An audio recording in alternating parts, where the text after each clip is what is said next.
आज हम मजदूर और किसान आंदोलन, दलित वर्ग आंदोलन, तो मजदूर और किसान आंदोलन के बारे में आज हम समझेंगे कि किस प्रकार मजदूर और किसानों ने आंदोलन किया। तो मजदूरों, जैसा कि औद्योगिक क्रांति हुई तो धीरे धीरे उद्योगों का विकास हुआ, उत्पादन बड़े पैमाने पर होने लगा। अब इन बड़े बड़े उद्योगों में काम करने के लिए विभिन्न मजदूरों को लगाया गया, जिनको काफ़ी समय तक काम कराया जाता था, 14-14 घंटे, कम वेतन देना और अंग भंग होने पर उन्हें निकाल दिया जाता था, जिससे कि उनकी स्थिति दयनीय बनी रहती थी और पूंजीवाद को भी बढ़ावा मिला। यानी मजदूरों का जो हक था वो पूंजीपति ले लेते थे, मार लेते थे, जिसके कारण बाद में ट्रेड यूनियनें बनी जो मजदूरों के हितों के लिए बात करती थी। मजदूरों ने हड़ताल करना भी प्रारंभ किया और मजदूर वर्ग में असंतोष बढ़ता गया, दशा भी खराब हुई। तो इसी पर हम चर्चा करेंगे, विचार ऐसे प्रकाश डालेंगे। पहला जो टॉपिक है मजदूर आंदोलन। संगठित आंदोलन के रूप में प्रथम विश्व युद्ध के बाद आरंभ मजदूर आंदोलन होता है। 1850 और 59 का समय भारत की औद्योगिक क्रांति का प्रारंभिक काल था। 1850 से 59 का समय भारत की औद्योगिक क्रांति का प्रारंभिक काल था।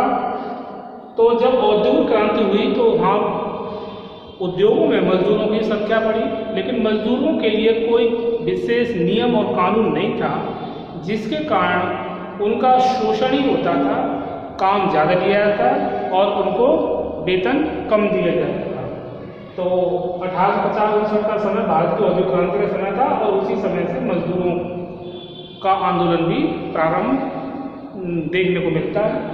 औद्योगिक संख्या में वृद्धि, औद्योगिक संख्या में वृद्धि धीरे धीरे हुई, क्योंकि जब ये दिखाई दे लगा कि मशीनों के द्वारा सामान बहुत जल्दी बनाया जा सकता है और कम लागत में, तो इस बात पर बल दिया गया यूरोप में भी और भारत में भी कि अधिक से अधिक मशीनें लगाकर उत्पादन को बढ़ाया जाए, जिससे कि लोगों की ज़रूरतें पूरी होंगी और लोगों को रोजगार भी मिलेगा और इससे कि जीवन स्तर में सुधार भी आएगा।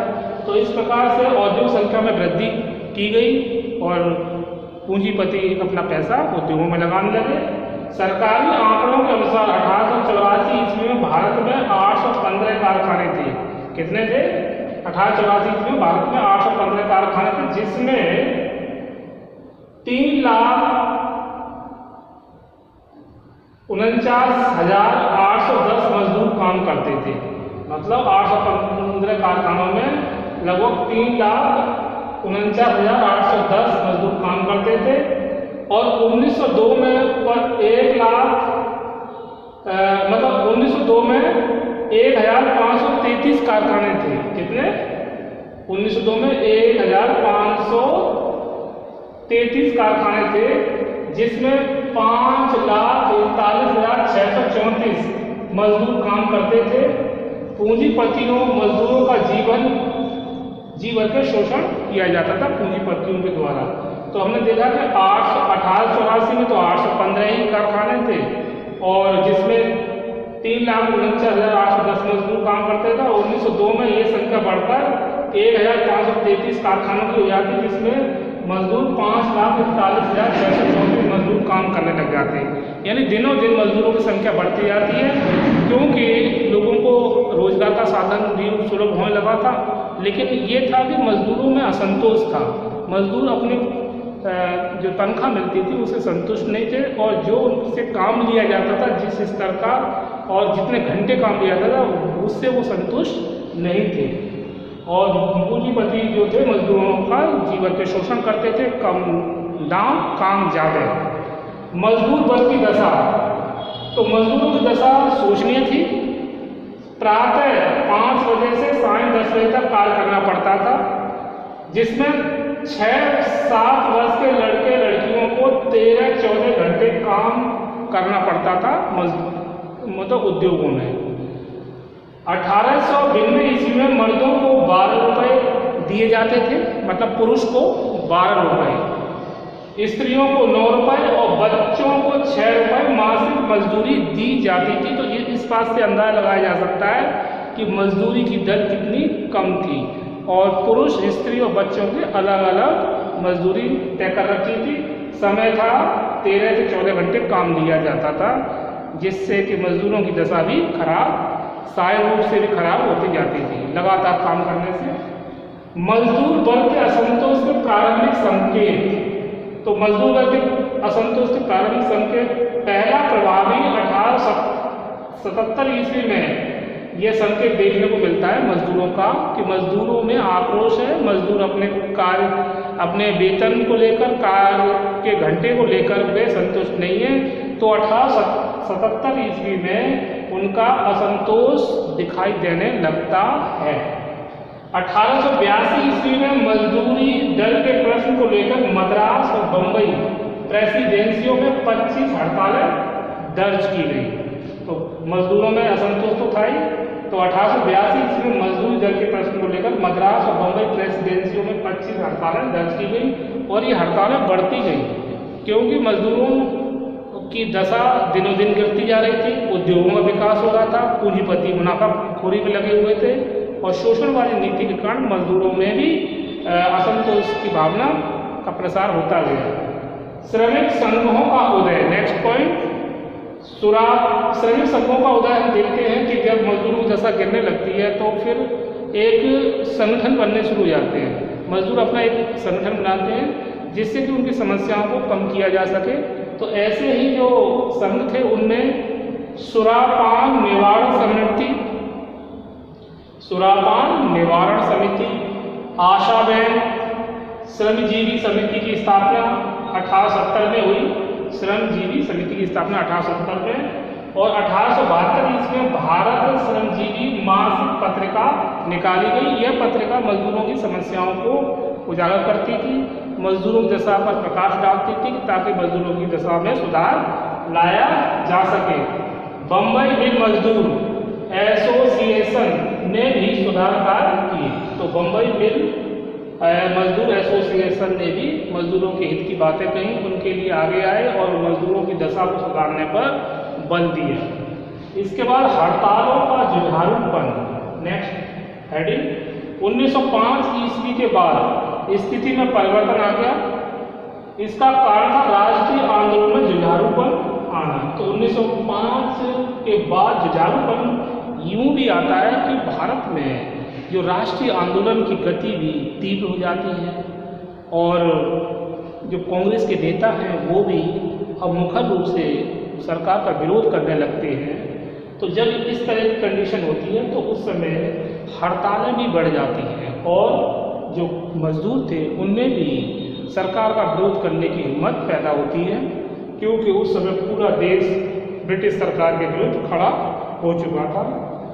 तो इसीलिए उनमें जुझारूपन 1905 के बाद देखने को मिलता है। प्रथम विश्व युद्ध का प्रभाव और फर्स्ट वर्ल्ड वॉर आफ्टर क्या दिखाई देता है कि पूरे विश्व में जो बड़ी शक्तियाँ हैं वो छोटी शक्तियों को दबाने में लगी थी, अपना आर्थिक हित देख रही थी और किसी भी प्रकार से जो किसी की आज्ञा का पालन नहीं कर रही थी। तो जिस प्रकार से रूस में हमें देखने को मिलता है कि काफ़ी और मजदूरों की दशा खराब होती है, वहाँ औद्योगिक क्रांति और रूसी क्रांति जो हुई उसने काफ़ी कुछ रूस में मजदूरों की दशा को सुधार किया लेनिन के नेतृत्व में। तो ऐसी इसी क्रांति का प्रभाव भारत में भी देखने को मिलता है। भारत का मजदूर आंदोलन पुस्तक रूसी क्रांति का प्रभाव अच्छा पड़ा और भारत का मजदूर आंदोलन पुस्तक R.K. दास ने लिखी। मतलब उसमें इस पुस्तक में उन्होंने ये स्पष्ट किया कि भारत के मजदूरों की दशा कितनी खराब हो रही है, उसके बारे में ब्रिटिश सरकार नहीं सोच रही है और पूंजीपति वर्ग उसकी दशा को और भी खराब करे जा रहे हैं। तो 1920 के पहले 6 महीनों में 200 हड़तालें हुई। मतलब 1920 के प्रथम 6 महीनों में 200 हड़तालें होती हैं और हड़तालों के माध्यम से मजदूर अपने जो परेशानियों को व्यक्त करने लगते हैं और इसमें बहुत सारे कांग्रेस के नेता भी उनका सहयोग देते हैं और मजदूरों की दशा में सरकार सुधार करने में सोचने लगती है। इसके बाद ट्रेड यूनियन वाद का उदय। अब ट्रेड यूनियन चूँकि मजदूर उद्योगों की संख्या बढ़ती जाती है दिनों दिन और मजदूरों की दशा में गिरावट, तो बड़ी बड़ी मिलें जब स्थापित हो गई तो उसमें ट्रेड यूनियन की स्थापना को भी बढ़ावा मिला। जैसे कि 1918 ईस्वी में मद्रास श्रमिक संघ की स्थापना हुई और श्रीमती एनी बेसेंट ने भी ट्रेड यूनियन वाद को बढ़ावा दिया।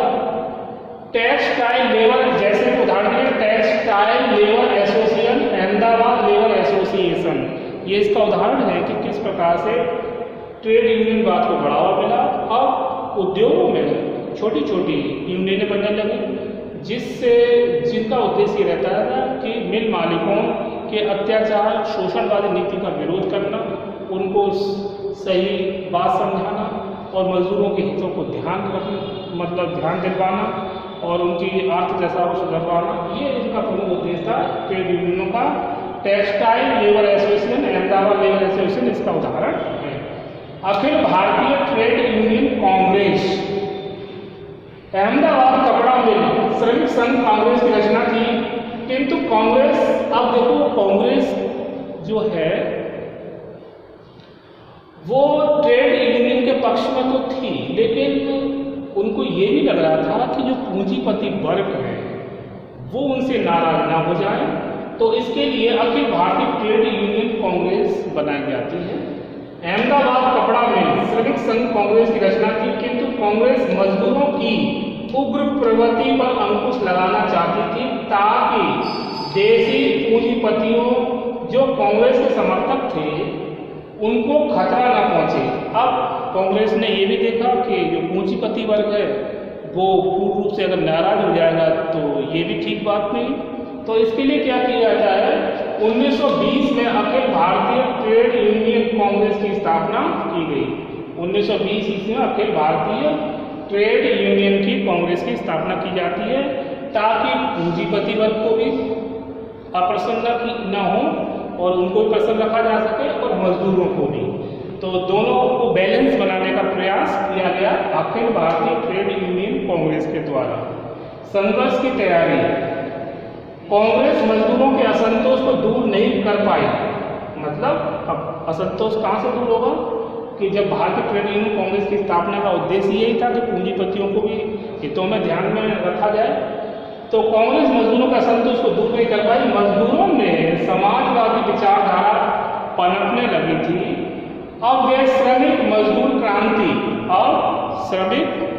मजदूर क्रांति, चिंगारी आदि शब्दों का प्रयोग करने लगे थे और ब्रिटिश सरकार ने मजदूरों की शक्ति को कुचलने का पूरा प्रयास किया, तो संघर्ष को बढ़ावा मिला क्योंकि मजदूर अब अशिक्षित नहीं थे, पढ़े लिखे थे, उनमें भी जन जागृति आ चुकी थी, तो वो भी अब श्रमिक मजदूर क्रांति, चिंगारी आदि की बातें करने लगे थे। साम्यवादियों का प्रवेश। सरकार ने साम्यवादियों को कुचलने के लिए साम्यवाद के 4 नेताओं डांगे, शौकत उस्मानी, मुजफ्फर अहमद, दासगुप्ता पर कानपुर षड्यंत्र केस चलाया। मतलब इन चारों नेताओं पर यह आरोप लगाया कि आप ब्रिटिश सरकार के विरुद्ध काम कर रहे हो और उन पर कानपुर षड्यंत्र केस चलाया और नेताओं को 4-4 वर्ष की सजा सुनाई। तो इससे क्या था कि मजदूर और भी नाराज हुए और डांगे, शौकत उस्मानी, मुजफ्फर अहमद और दासगुप्ता को 4-4 वर्ष की सजा सुनाई गई, जिससे कि मजदूरों में और भी क्रांति की ज्वाला भड़क उठी। अखिल भारतीय मजदूर एवं किसान पार्टी। अखिल भारतीय मजदूर किसान पार्टी का प्रमुख उद्देश्य किसानों की जो दशा को सुधारना, किसानों जो भू राजस्व व्यवस्था को लेकर किसानों की दशा शोचनीय होती जा रही थी और ब्रिटिश सरकार अधिक से अधिक मुनाफाखोरी में लगी हुई थी, किसानों की ओर विशेष ध्यान नहीं था और बहुत सारे एक्ट के माध्यम से, जिसमें regulating act, Pitt's India act, भू राजस्व व्यवस्था, ये ऐसी व्यवस्थाएं थी जिसने किसानों की दशा को शोचनीय बना दिया था। और अब नवंबर 1950 1925 ईस्वी में बंगाल में मजदूर किसान पार्टी की स्थापना की गई। कब की गई? नवंबर 1925 ईस्वी बंगाल में मजदूर किसान पार्टी की स्थापना की गई। 1928 ईस्वी में अखिल भारतीय मजदूर एवं किसान पार्टी की स्थापना की गई। तो इस किसान पार्टी का उद्देश्य ये था कि किसानों की दशा को सुधारा जाए, किसानों पर जो मनमाने अत्याचार ब्रिटिश सरकार कर रही है उसको कम किया जाए और किसानों के जो हित की बात है उनको ब्रिटिश सरकार के सम्मुख रखा जाए। हड़तालों की धूम, अब हड़तालें दिनों दिन बढ़ती रही। ट्रेड यूनियनों ने हड़तालों के माध्यम से मजदूर श्रमिकों के लिए हड़तालें करना आरंभ कर दिया था, क्योंकि यही किसान और मजदूरों के लिए यही हड़ताल एक ऐसा माध्यम था, यानी मजदूरों के लिए कि ट्रेड यूनियनों के माध्यम से हड़ताल करना और अपनी बातों को रखना और अपनी समस्याओं का निराकरण कराना, ये हड़तालों का माध्यम अपनाया गया और यह काफ़ी प्रभावकारी और कारगर सिद्ध भी हुआ। इसके बाद नेक्स्ट जो टॉपिक आता है किसान आंदोलन। तो किसान आंदोलन अंग्रेजों के भू व्यवस्था के संबंध में जो प्रयोग किए गए उसमें किसानों की पूर्णतः अवहेलना की गई थी। किसानों मतलब भू राजस्व व्यवस्था को लागू तो कर दिया गया, लेकिन ये नहीं देखा कि इससे किसानों पर कितना बुरा प्रभाव पड़ेगा। किसानों के हितों की उपेक्षा की गई। किसान जो दिनों दिन दरिद्र होते गए और उनकी आर्थिक दशा में गिरावट आती गई। तो किसान आंदोलन को हम विस्तार से नेक्स्ट वीडियो में देखेंगे।